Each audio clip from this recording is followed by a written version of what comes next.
What's up? Don't accept black culture as a black man if it's self destructive. One thing I had to understand as I was getting older and as I was getting out of doing things to impress people and doing things to look cool, I had to really look at the culture of black people.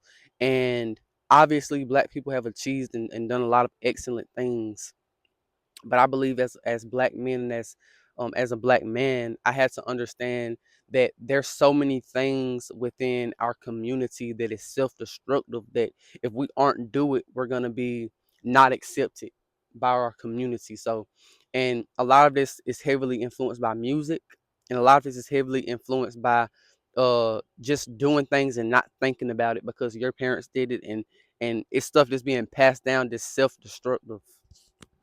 And I think that I'm not gonna sit here and try to act like a thug. I'm not gonna sit here and try to do things in a way where it looks cool. Because one thing we see right now in the black community, the things that look cool are often the things that are self-destructive in our community. Among what the little boys want to be, what the younger men are trying to be like. They're trying to do things to look cool. And when you look at the black culture, the things that are cool, like being a player or being a thug or things like uh, having just dysfunctional relationships, killing, being in gangs, things like that. Those are the things that are cool among black men to be like that. And we have to go against that because we have to understand it's self-destructive. And I'm not going to accept something that's going to take me away from being the strongest version and the most positive version of myself. And that's one thing we have to understand. Stop doing things just to be cool and just to be accepted, right? Do things that's going to actually personally benefit you. And I think that a lot of older black men may understand that already, but it's really it's really the youth in the future that we have to focus on a lot more. And that's when it comes to culturally reconstructing things where the kids want to grow up and be, an actual leader.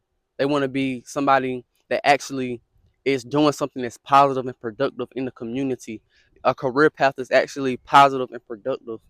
Uh, and that's how we have to change things culturally. We have to become a lot more close knit when it comes to our culture and not just something that, because you see a lot of other cultures will copy black people, but the thing is, and I'm not saying that we just throw everything that's already in our culture, but we have to start reshaping and reconstructing what it means to have black culture. And I think that that really starts with the black men. And I think that's been the whole time, like the enemy is out really against the black man in a lot of ways. Obviously the black people, black women, everybody black, they out against them.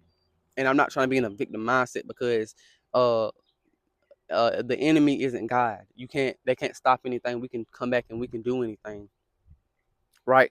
But the point I'm trying to make is, don't adopt something as a black man just because it's normal, just because it's accepted, and just because it's seen as cool. Do whatever actually benefits you. And the thing is, we have to approach this at a community type of level, not just as an individual, also as an individual, but also we have to start reshaping what the kids look up to a lot of the times. Because when I was younger, the cool thing was to be a thug. The cool thing was to, be some type of player, be super degenerate. That was the cool thing, right? And I think that it's self-destructive and it creates dysfunctional relationships, dysfunctional families, which ultimately create dysfunctional people. And when you have dysfunctional people, then they're going to reinforce the culture. They're going to reinforce being a gang member. They're going to reinforce being a player. They're going to reinforce uh all these negative things in our current culture.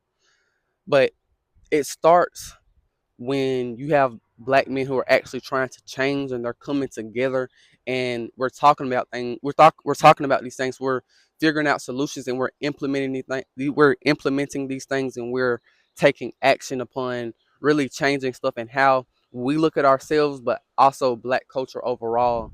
And a lot of people can sit here and think that that's not possible. It is possible, but it takes everybody getting up and doing something about it, right? And I think that that's the most important thing. It's about getting up and doing something about it. And that's one thing, a lot of black people, we don't do anything, right? That goes also back into having a mind and using your mind.